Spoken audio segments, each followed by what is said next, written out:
Joe Biden is the 46th President of the United States from 2021.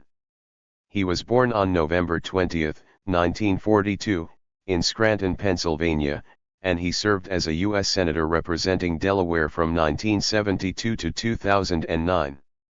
He was Vice President in the Barack Obama administration from 2009 to 2017. In July 2024, Biden announced he would not seek a second term as president. 46th President of the United States, 2021 to 25, and 47th Vice President of the United States, 2009 to 17, in the Democratic administration of Pres. Barack Obama. He previously represented Delaware in the U.S. Senate, 1973 to 2009. In April 2023, Joe Biden formally announced his bid for re-election as president in 2024. In July 2024, however, following his poor performance in a nationally televised debate with Republican presidential candidate Donald Trump and under intense pressure from several leading Democrats, Biden ended his candidacy and endorsed Vice Pres. Kamala Harris as the Democratic Party's presidential nominee. In ending his campaign, Biden became the first president since Lyndon B. Johnson in 1968 to not seek re-election. Biden, who was raised in Scranton, Pennsylvania, and Newcastle County, Delaware, received a bachelor's degree from the University of Delaware in 1965 and a law degree from Syracuse University in New York in 1968. During this time he married, 1966, Nelia Hunter, and the couple later had 3 children. After graduating from law school, Biden returned to Delaware to work as an attorney before quickly turning to politics, serving on the Newcastle County Council from 1970 to 1972. He was elected to the U.S. Senate in 1972 at the age of 29, becoming the 5th youngest senator in history. About a month later, his wife and infant daughter were killed in a car accident, and his 2 sons were seriously injured. Although he contemplated suspending his political career, Biden was persuaded to join the Senate in 1973, and he went on to win re-election 6 times, becoming Delaware's longest-serving senator. In 1977 he married Jill Jacobs, an educator, and they later had a daughter. In addition to his role as U.S. Senator, Biden also was an adjunct professor, 1991 to 2008, at the Wilmington, Delaware, branch of the Widener University School of Law. As a senator, Biden focused on foreign relations, criminal justice, and drug policy. He served on the Senate's Foreign Relations Committee, twice as its chair, 2001, 03, 2007, 09, and on the Committee on the Judiciary, serving as its chair from 1987 to 1995. He was particularly outspoken on issues related to the Kosovo conflict of the late 90s, urging U.S. action against Serbian forces to protect Kosovars against an offensive by Serbian Pres. Slobodan Milosevic. On the Iraq War, 2003-11, Biden proposed a partition plan as a way to maintain a united, peaceful Iraq. Biden also was a member of the International Narcotics Control Caucus and was the lead senator in writing the law that established the Office of Drug Czar, a position that oversees the national drug control policy. Biden pursued the 1988 Democratic presidential nomination but withdrew after it was revealed that parts of his campaign stump speech had been plagiarized from British Labour Party leader Neil Kinnock without appropriate attribution. His 2008 presidential campaign never gained momentum, and he withdrew from the race after placing 5th in the Iowa Democratic caucus in January of that year. For coverage of the 2008 election, see United States presidential election of 2008. After Barack Obama amassed enough delegates to secure the Democratic presidential nomination, Biden emerged as a front-runner to be Obama's vice presidential running mate. On August 23, Obama officially announced his selection of Biden as the Democratic Party's vice presidential nominee, and on August 27 Obama and Biden secured the Democratic Party's nomination. On November 4 the Obama-Biden ticket defeated John McCain and his running mate, Sarah Palin, and Biden also easily won re-election to his U.S. Senate seat. He resigned from the Senate post shortly before taking the oath of office as vice president on January 20, 2009. In November 2012, Obama and Biden were re-elected for a second term, defeating the Republican ticket of Mitt Romney and Paul Ryan. As vice president, Biden played an active role in the administration, serving as an influential advisor to Obama and a vocal supporter of his initiatives. In addition, he was tasked with notable assignments. He helped avert several budget crises and played a key role in shaping U.S. policy in Iraq. In 2015, his eldest son, Beau, died from brain cancer. Biden recounted the experience in Promise Me, Dad, A Year of Hope, Hardship, and Purpose, 2017. Several months later, Biden, who enjoyed high favorability ratings, partly due to a candor and affable manner that resonated with the public, announced that he would not enter the 2016 presidential election, noting that the family was still grieving. Instead, he campaigned for Hillary Clinton, who ultimately lost the election to Donald Trump.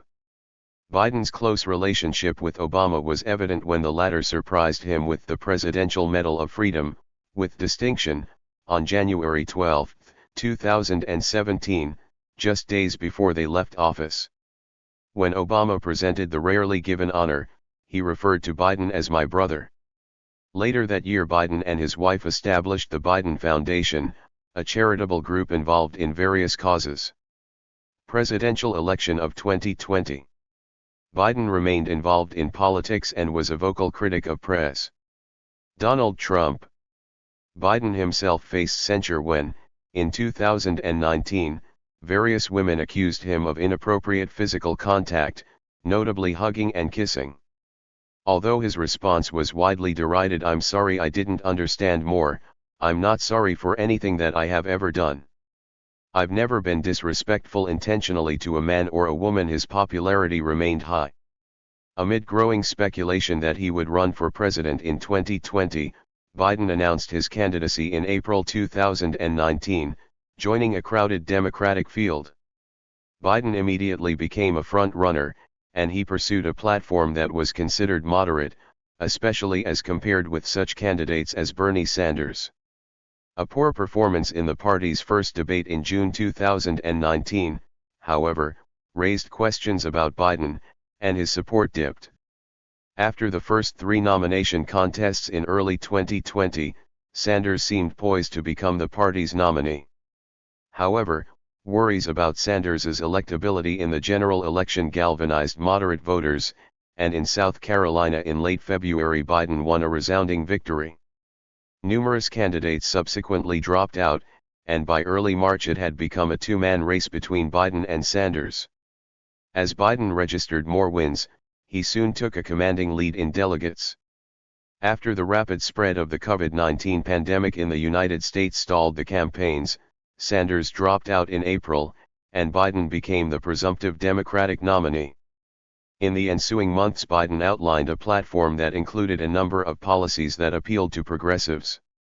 He notably supported government aid to low-income communities, ambitious climate change legislation, affordable child care, and the expansion of federal health insurance plans, such as the Patient Protection and Affordable Care Act, which had been enacted during Obama's presidency. During this time, Biden gained a somewhat sizable lead over Trump in nationwide polls, in part due to criticism of the president's response to the COVID-19 pandemic, which had caused an economic downturn that rivaled the Great Depression. In August 2020, Biden chose Kamala Harris as his running mate. She became the first African American woman to appear on a major party's national ticket, and later that month, he officially was named the Democratic presidential nominee. Although pre-election polling had shown Biden with a significant lead in key battleground states, the actual contest proved to be much closer. Nevertheless, Biden and Harris succeeded in rebuilding the so-called Blue Wall through the Midwestern Rust Belt states, and on November 7, 4 days after the election, Biden secured the 270 electoral votes necessary to capture the presidency. Biden's eventual electoral vote total was 306 to Trump's 232. Biden won the popular vote by more than 7 million votes. Trump and several other Republican leaders subsequently challenged the election results, claiming voter fraud. Although a number of lawsuits were filed, no evidence was provided to support the allegations, and the vast majority of the cases were dismissed. During this time, Biden and Harris began the transition to a new administration, announcing an agenda and selecting staff. By early December, all states had certified the election results, and the process then moved to Congress for final certification. Amid Trump's repeated calls for Republicans to overturn the election, a group of Republican congressional members, notably including Senators Josh Hawley, Missouri, and Ted Cruz, Texas, announced that they would challenge the electors of various states. As the proceedings began on January 6, 2021, a large crowd of Trump supporters marched to the U.S. Capitol from a rally near the White House, where Trump had delivered an incendiary speech repeating false allegations of voter fraud by Democrats and urging his supporters to fight like hell. Overwhelming Capitol Police, the rioters stormed the complex and vandalized and looted the interior, resulting in the deaths of 5 people, including 1 Capitol Police officer. See United States Capitol attack of 2021. After several hours, the building was finally secured, and Biden and Harris were certified as the winners. 2 weeks later, amid a massive security presence, Biden was sworn in as president. The 2020 election was marked by a historically large voter turnout, made possible in part by modifications in voting procedures initiated in many states to ensure that voters could cast their ballots safely amid the COVID-19 pandemic. Significantly more Democrats voted in the 2020 election than in previous presidential contests, and the Democratic Party not only won the presidential election but also maintained its control of the U.S. House of Representatives and took control of the U.S. Senate from Republicans, though only by the slimmest of margins. The resulting Senate membership was evenly divided between the two parties at 50 senators each, but tie votes could be broken by Vice President Harris, acting in her constitutional role as President of the Senate.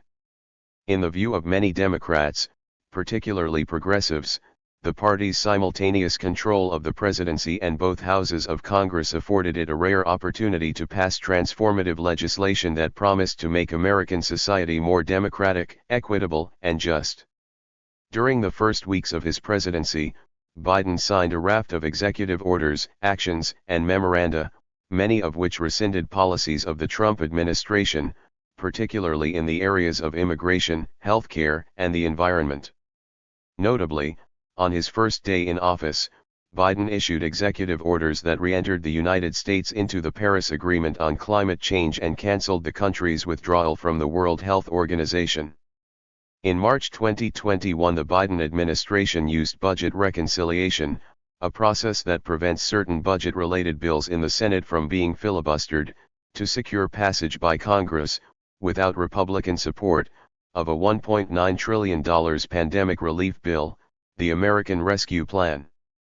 The law included, among other measures, one-time payments for lower and middle-income Americans, extended unemployment benefits, an expanded child tax credit, financial aid to state and local governments, schools and child care providers, housing assistance, and additional funding for coronavirus testing, contact tracing, and vaccine distribution.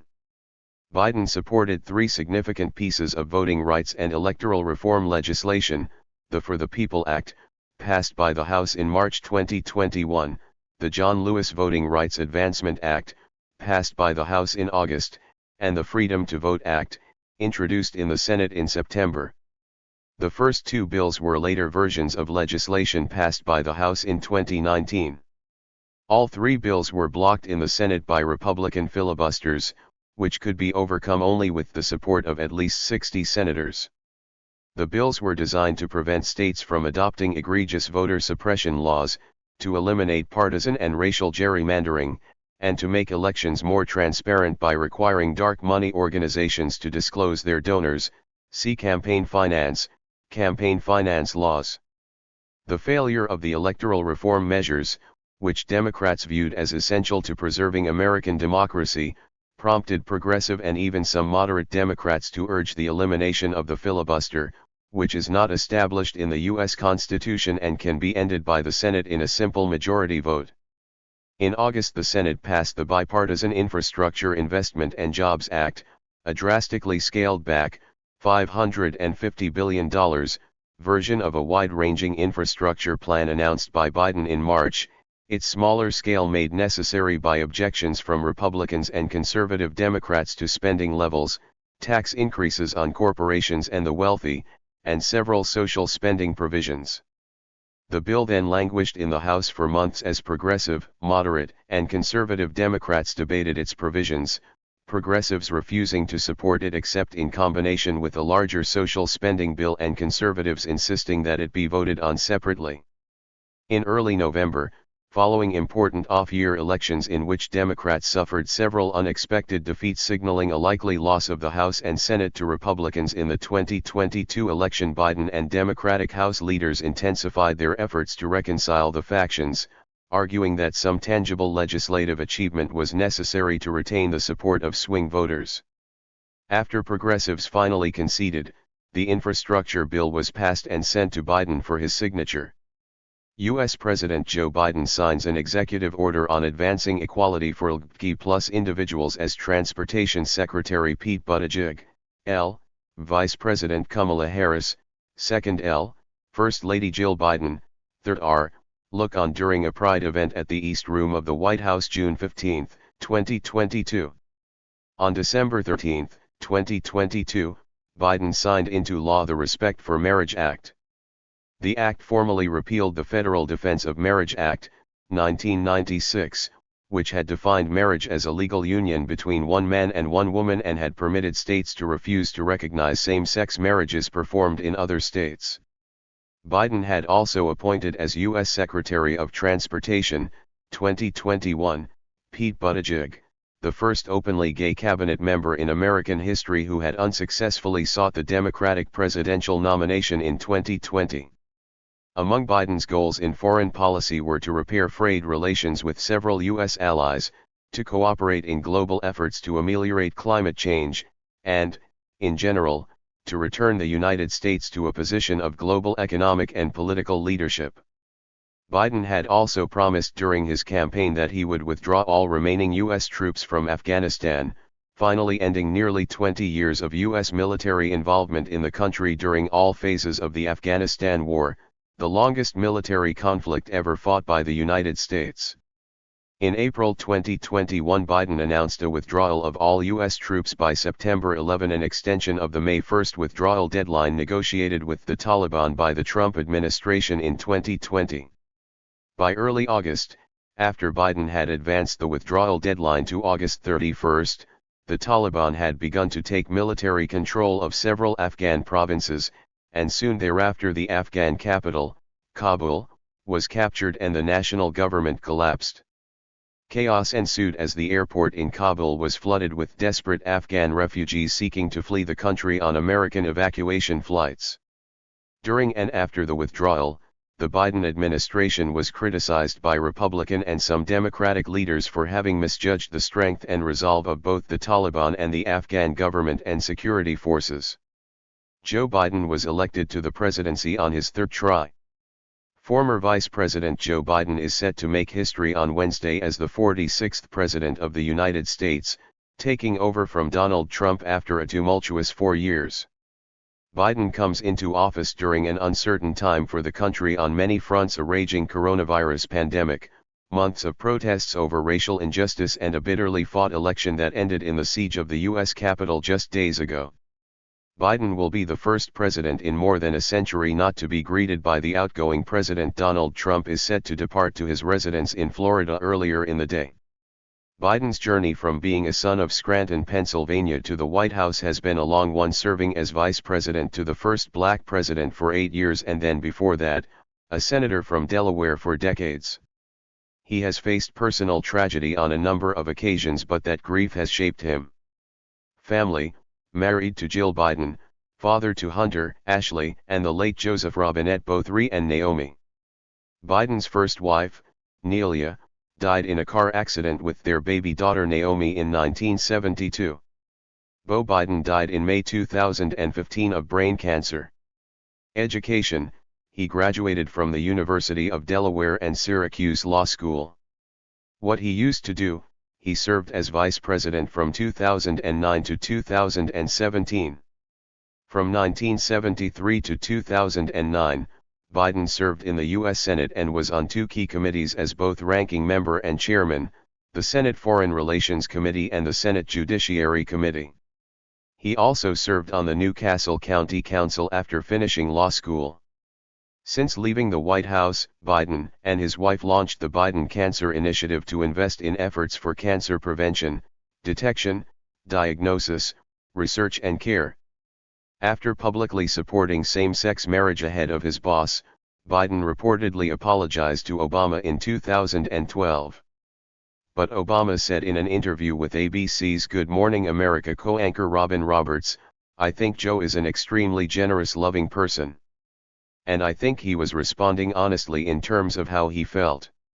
Biden supported protecting women from violence, even teaming up with performer Lady Gaga in 2017 to support the It's On Us campaign against sexual assault.